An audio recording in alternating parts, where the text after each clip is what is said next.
အားလုံးမင်္ဂလာပါကျွန်တော်ဒီဇိုင်နာဆိုင်ဖြစ်ပါတယ်ပြန်ထနာတွေလည်းမတင်ပေးရကြပြီပေါ့နော်ဒီနေ့မှာတော့ပေါ့နော်ဒီဇိုင်းဆန်းဆန်းလေးဖြစ်တဲ့ပေါ့နော်ဒီရဲ့လေပင်အပြဲကိုမှာပေါ့နော်ဒီလိုမျိုးကော်လန်ဒီဇိုင်းလေးဘယ်လိုမျိုးလေးပေါ့နော်အသေးစိတ်ကလေးယူရတယ်ဆိုတာကိုဒီနေ့မှာပေါ့နော်ပြပြပေးသွားမှာပဲဖြစ်ပါတယ်ဒါလေးကကျွန်တော်ရင်ဖုံးပုံစံလေးကိုမှာအရှက်ပုံစံလေးပေါ့နော်ဒါလေးကတော့ဇရိုပေါ့နော်တစ်ချမ်းလေးပဲချုပ်ပြပေးထားတာပေါ့နော်ဒါဆိုရင်ပေါ့နော်ဘယ်လိုလေးတွေအသေးစိတ်ကလေးတင်ပေးထားလဲဆိုတာကိုစနေတူတူလိုက်ကြည့်ကြရအောင်ပေါ့နော်အရင်ဆုံးပေါ့နော်ကိုအသုံးပြုတဲ့အခြေခံဘတ်တန်လေးကိုယူပေးထားပါမယ်ဒီဘတ်တန်လေးကပေါ့နော်ဆရ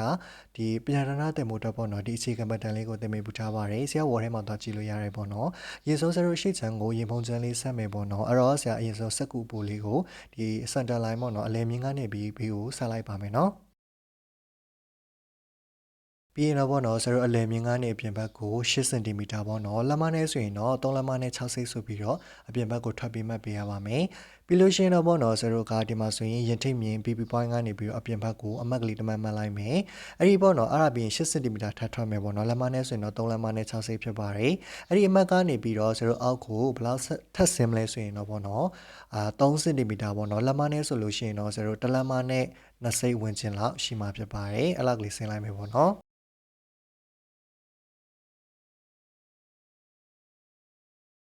်ပြီးလို့ရှိရင်တော့ပေါ့နော်ဆိုတော့ဂျိုင်းဘောက်ကနေပခုံးဆောင်မြင်တိုင်းပေါ့နော်အတွင်းထဲကိုဆိုတော့ဘယ်လောက်တက်မလဲဆိုရင်တော့2စင်တီမီတာဖြစ်ပါတယ်လက်မနဲ့ဆိုလို့ရှိရင်တော့ဆိုတော့က6စိတ်ဝင်ခြင်းလေးဘာလို့လိုက်မလဲဆိုရင်အတွင်းထဲကိုဝင်ပြီးတော့တက်လိုက်ပါမယ်ပြီးလို့ရှိရင်တော့ခုနကအမတ်ကလေးနဲ့အခုဒီ2စင်တီမီတာဝတ်ထားတဲ့အမတ်ကလေးနဲ့ကိုဘာလို့လိုက်မလဲဆိုရင်အခုလိုလေးမြင်းဖြောင်းလေးဆန်းလိုက်မယ်ပေါ့နော်โอเคဒါဆိုရင်ဆိုတော့မြင်းဖြောင်းဆက်ပြီးသွားလို့ရှိရင်တော့အဲ့ဒီမြင်းဖြောင်းလေးကိုပေါ့နော်တဝက်ဝက်ပြီးတော့ဘာလို့မလဲဆိုလို့ရှိရင်အောက်ကို1 cm ထပ်ဆင်းမယ်ပေါ့နော်လက်မနဲ့ဆိုရင်တော့4စိတ်ဖြစ်ပါတယ်အခုဆင်းလိုက်မယ်ပေါ့နော်အခုလိုမျိုးလေး1 cm လက်မနဲ့ဆိုရင်4စိတ်ဆင်းပြီးတော့ပေါ့နော်ဆိုတော့ဒါကိုပေကွေးလေးနဲ့ပေါ့နော် white white ကလေးဆက်လိုက်ပါမယ်ပြီးရင်တော့ပေါ့နော်ဆိုတော့ဒါလေးကိုအခုဆရာခိုက်သူလိုလေးခိုက်ထုတ်ပေးရမှာဖြစ်ပါတယ်ဒါဆိုရင်ပေါ့နော်ဆရာတူတူတစ်ချက်လိုက်ကြည့်ပေးပါနော်ခေဒါဆိုရင်ခုလိုလေးပြီးသွားပြီဆိုလို့ရှိရင်တော့ဆိုတော့အနောက်ချမ်းနေပေါ့နော်ဆိုတော့ကဘာလုပ်မလဲဆိုရင်ပခုံးချင်းသွားပြီးတော့ဆက်လိုက်မှာဖြစ်ပါတယ်အခုလိုဆရာဆက်တဲ့အတိုင်းလေးဖြစ်ပါတယ်နော်ပြီးလို့ရှိရင်တော့0နောက်လည်းပဲအချားကနေအောက်ကို0ဘလောက်ဆင်းရမလဲဆိုရင်4စင်တီမီတာပေါ့နော်လက်မနဲ့ဆိုရင်တော့0တစ်လက်မနဲ့4စိတ်ဝင်ခြင်းဖြစ်ပါတယ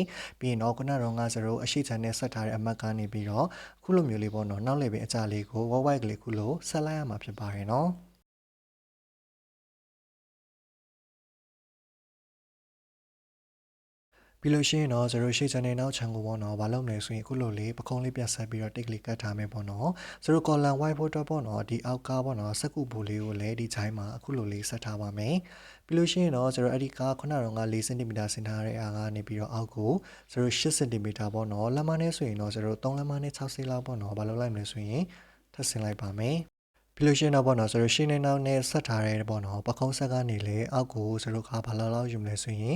8စင်တီမီတာပေါ့နော်လက်မနဲ့ဆိုရင်တော့ဆိုတော့က3လက်မနဲ့6စိဝင်ချင်းဖြစ်ပါတယ်ပြီးရင်တော့ဆိုတော့ခုနကတော့ငါဆင်ထားတဲ့အမှတ်နှစ်ခုကိုဘာလုပ်လိုက်မလဲဆိုလို့ရှိရင်အခုလိုမျိုးလေးဆရာ white လို့လေး white ပေးလိုက်ပါနော်ပြီးလို့ရှိရင်တော့ပေါ့နော်ဆိုတော့ဒီအမတ်ကလေးရဲ့အရှိအမတ်ကလေးနဲ့ပေါ့နော်ဆိုတော့ပေခွေးလေးနဲ့ဘာလုပ်လိုက်မလဲဆိုရင်ဆက်လိုက်မှာဖြစ်ပါတယ်ဒါဆိုရင်ပေါ့နော်စနေတူတူတစ်ဆက်ကြည့်ပေးပါအောင်နော်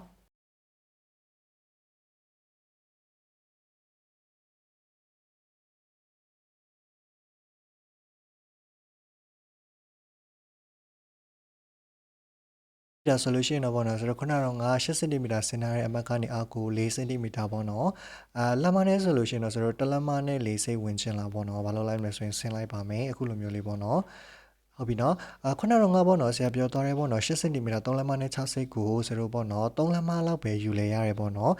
်ဒါပေါ့နော်ဆရာကအပြားပူကြီးစင်တဲ့လူတွေအတွက်ပေါ့နော်ဆရာတို့က6စိတ်လောက်ပူပေးထားတာပေါ့နော်ဒီတော့ဆိုရင်ဆရာတို့ကဘာလုပ်မလဲဆိုရင်အခုကို4စင်တီမီတာပေါ့နော်လက်မနဲ့ဆိုရင်တော့တစ်လက်မနဲ့4စိတ်ဝင်ချင်လောက်ကလေးတွေအခုလိုလေးလိုက်ဆင်ပေးပါမယ်နော်ဘယ်ကနေလဲဆိုရင်ခုနကတော့ငါဆိုတော့8စင်တီမီတာလက်မနဲ့ဆိုရင်3လက်မဒါမှမဟုတ်3လက်မနဲ့6စိတ်ပေါ့နော်โอเคဒါဆိုရင်ဒီလိုလေးရပြီဆိုရင်ဆရာတို့ဒါလေးကိုအခုလိုမျိုးလေးဘာလုပ်လိုက်မလဲဆိုရင်ပီကူလေးနဲ့ဆက်လိုက်ပါမယ်ဒီဘက် channel အချမ်းလေးတွေကိုလည်းဆက်ပါမယ်နော်ဒါဆိုရင်စနေတူတူတစ်ချက်လိုက်ကြည့်ပေးပါအောင်နော်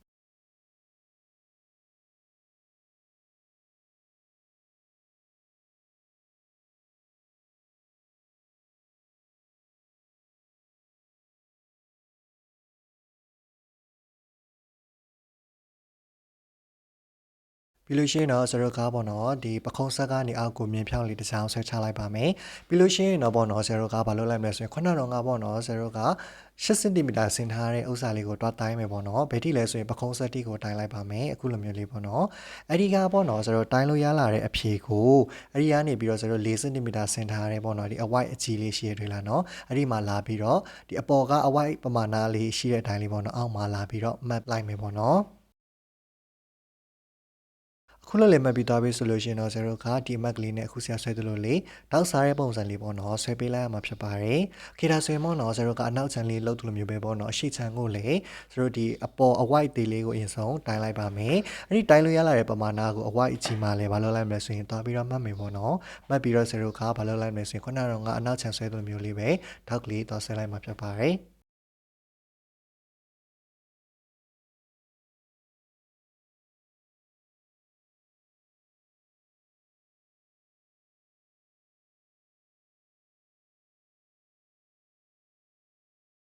ပြီးရင်တော့ပေါ့နော်ကျွန်တော်အခုစားထားတဲ့ဥစ္စာလေးကိုဘာလုပ်လိုက်မလဲဆိုရင်ကက်ကြီးလေးနဲ့ကိုက်ပြီးတော့ပေါ့နော်ထပ်လိုက်မှာဖြစ်ပါတယ်ဘယ်လိုလေးထပ်မလဲဆိုတာကိုစနေတူတူတစ်ချက်ကြည့်ပြရအောင်နော်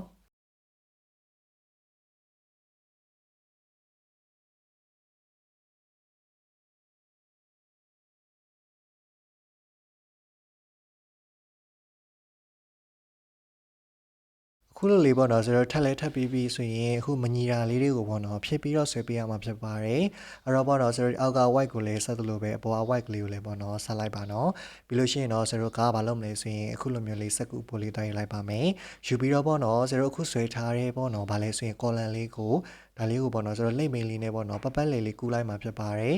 ဟုတ်ပြီပေါ့နော်ခေတာဆိုရင်စနေတူတူကူးတာလေးကိုဆက်လိုက်ကြည့်ကြမယ်နော်